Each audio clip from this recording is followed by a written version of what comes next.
बौद्ध धर्म की उत्पत्ति प्राचीन भारत में एक धर्म के रूप में हुई थी, जो गौतम बुद्ध की शिक्षाओं पर आधारित थी, जो 5वीं शताब्दी ईसा पूर्व में भारत में रहते थे। बौद्ध धर्म मुख्य रूप से उस दुख पर ध्यान केंद्रित करता है जिससे व्यक्ति अपने सांसारिक जीवन में गुजरता है और दुख को समाप्त करना सीखता है। बौद्ध धर्म के अनुसार दुख के मुख्य कारण हैं घृणा, लालच और अज्ञानता।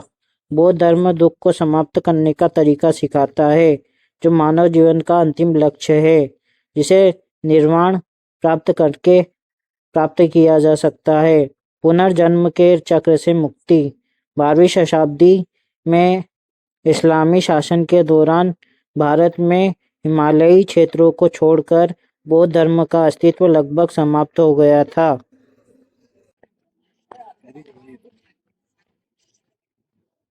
भाई साफ करवा देते भाई साला क्या ताला पूरा ग्रीन हो चुका है।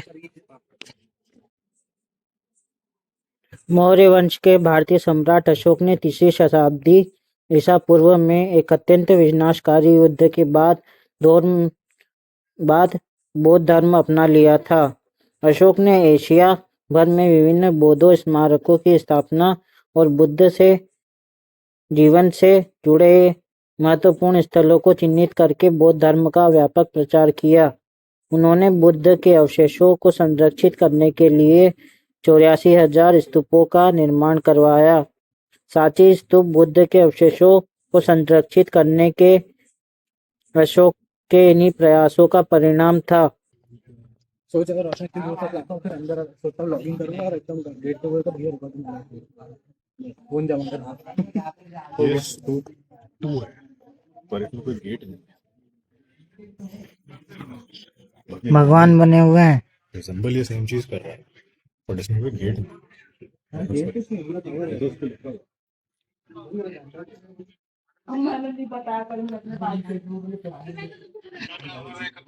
बहुत मारूंगी मैं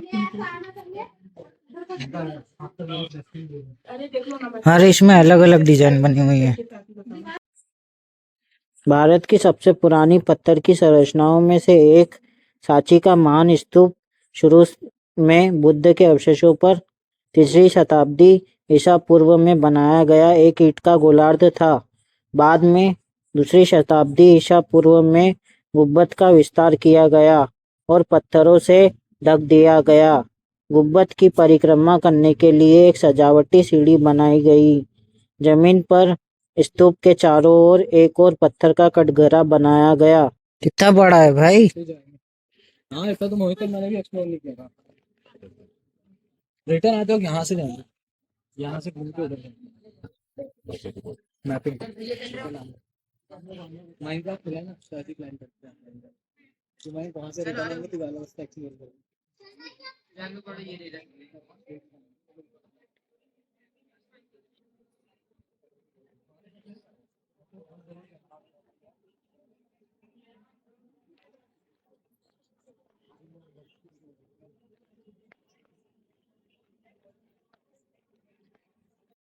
तो उतरने में लग रहा है, चढ़ते वक्त और खत्म होंगे। 8 मिनट का ब्लॉग तो यही हो गया है भाई। कट कर देना ना, ये जो चलने वाले रास्ते हैं इनको फास्ट फॉरवर्ड कर देना। मेरे को लग रहा 30 मिनट का बनेगा भाई वीडियो। कब कर देना उसको, कट कर देना। ये जो रास्ते हैं इनको फास्ट फॉरवर्ड कर देना, काट देना। और जो जगह जगह है वही वही दिखाना। यहाँ पे भी कुछ बन रहा होगा लेकिन बना नहीं है या फिर उजड़ गया है शायद से। चले नीचे की रेंद। चलो देख के आते हैं अगर आगे और। फिर 1ली शताब्दी ईस्वी में स्तूप को 4 प्रमुख रूप से सुसज्जित प्रवेश द्वारों से सुसज्जित किया गया, प्रत्येक दिशा में एक, जिससे वास्तुकला के लिए भी सांची के महान स्तूप का महत्व बढ़ गया। 9वीं शताब्दी तक कुछ और स्तूप बौद्ध मंदिर और मठ परिसर में जोड़े गए। 12वीं शताब्दी में भारत में इस्लाम शासकों के आगमन के बाद बौद्ध धर्म में गिरावट शुरू हो गई और सांची के स्तूपों को छोड़ दिया गया। केवल 19वीं शताब्दी में भारतीय पुरातत्व सर्वेक्षण द्वारा भोपाल की महिला शासक शाहजहां बेगम द्वारा वित्तपोषित सांची स्तूप के संरक्षण हेतु जीर्णोद्धार कार्य शुरू किया गया। इस कलात्मक प्रवेश द्वार का प्रत्येक भाग इतनी खूबसूरती से सुसज्जित है कि सदियों तक इसके खंडहर अवस्था में रहने की कल्पना करना भी मुश्किल है। अविश्वसनीय रूप से अच्छी तरह से संरक्षित सांची का स्तूप अब यूनेस्को विश्व की धरोहर स्थल है। सांची का धरोहर स्थल बौद्ध स्मारकों का एक समूह है जो मुख्य स्तूप के बाद बनाए गए थे। बुद्ध के शिष्यों के अवशेषों वाले 2 और स्तूप बनाए गए, उनमें से एक तोरण से सुसज्जित है। इस परिसर में विभिन्न बौद्ध मंदिरों और मठों की संरचनाएं भी खंडहर रूप में मौजूद है। सांची स्तूप समूह में शाम को प्रकाश और ध्वनि शो का आयोजन किया जाता है जो बौद्ध धर्म, बुद्ध के जीवन और अशोक द्वारा बौद्ध धर्म के प्रचार प्रसार के बारे में जानकारी प्रदान करता है। विशाल स्तूप को भूतकाल के बुद्ध के रूप में प्रभावशाली रूप से मूर्त रूप दिया गया है, जो वर्तमान भविष्य के बुद्ध के रूप में मूर्त रूप में दिए गए छोटे स्तूप को ज्ञान और बुद्धि का प्रदान करता है।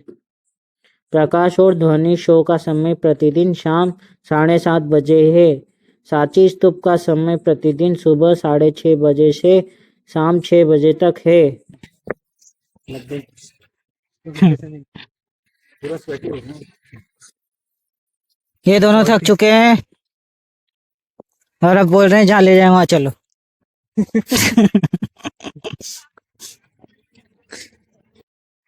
और हम चले जा रहे चल वहाँ जाते हैं।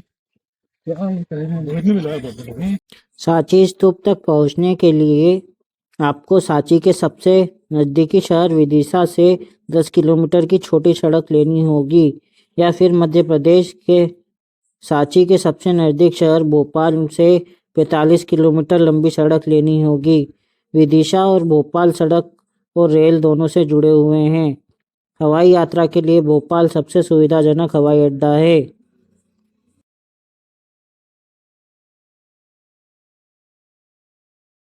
फिर कहाँ ले जा रहे हैं ये लोग?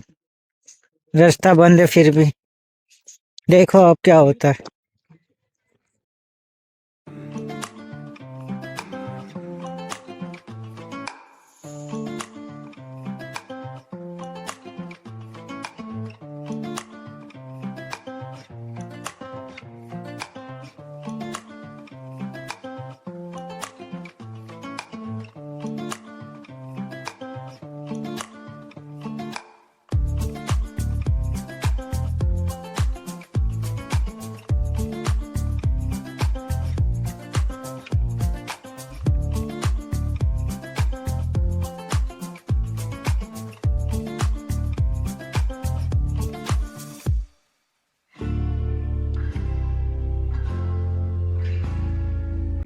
बहुत घूम घूम के थक चुके हैं हम लोग। अब धीरे धीरे जा रहे हैं। थोड़ी देर बैठे थे।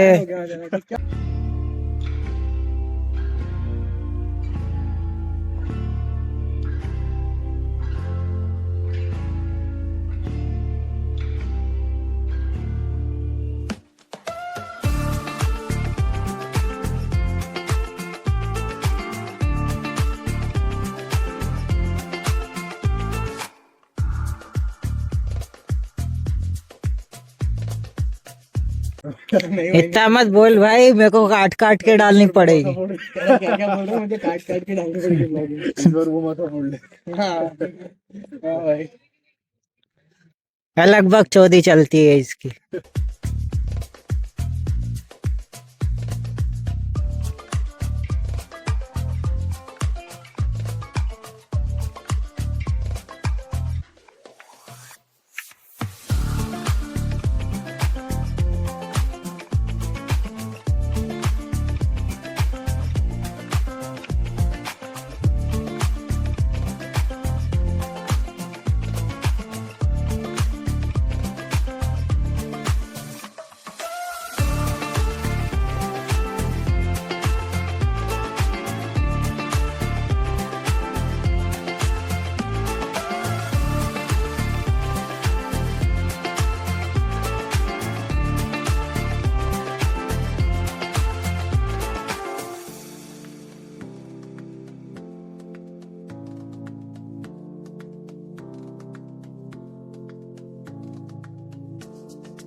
यहाँ पे बहुत सारे पत्थर पड़े हुए हैं जिनके ऊपर नक्काशी बनाई हुई है जो टूट गया है। कि भाई तेरा सरनेम क्या पूरा नाम क्या तूने बोला वेदा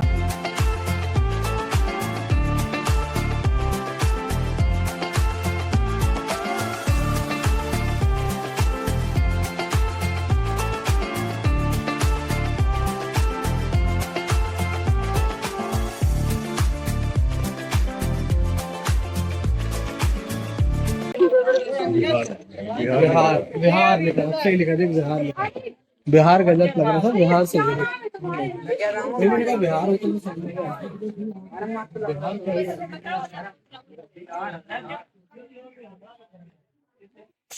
तो हम आ गए बुद्धों की गलियों में जहाँ पे बुद्ध बैठकर मेडिटेशन करते थे। बुद्धिस्ट मोनास्ट्रीज है बिहार बोलते हैं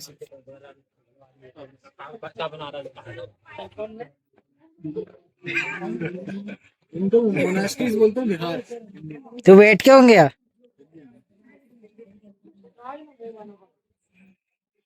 तेरी आंखें भूले भुलैया तेरी बातें इससे तो कॉपीराइट नहीं लग जाएगा तेरी आंखें नहीं लगेगा। जो बंदे 6:30 6:30 के होते हैं आज भी नहीं थी। चलो चलो आ जाओ। चले चलो वो स्ट्रक्चर को रिकॉर्ड करते हैं चलो। हाँ भाई अब चलना हम म्यूजियम चल के फिर चलते हैं। हाँ हाँ चलते हैं हो गया, लास्ट है ये।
ये बुद्ध का मंदिर है। यहाँ पे बुद्ध भगवान की एक सुंदर सी प्रतिमा रखी हुई है। अंदर कुछ चित्रकारी करी हुई आर्ट रखी हुई है। जो अंदर वीडियो अलाउड नहीं था तो मैंने वीडियो नहीं लिया और बाहर से मंदिर का वीडियो ले लिया।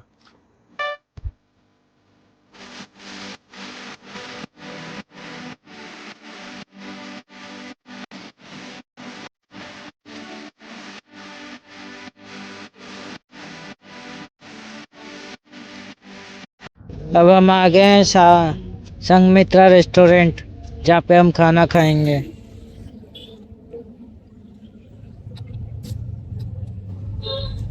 चलो मिलते हैं नेक्स्ट ब्लॉग में। सब्सक्राइब करो मेरी जनता प्लीज़, और शेयर करो एंड लाइक करो। बाय।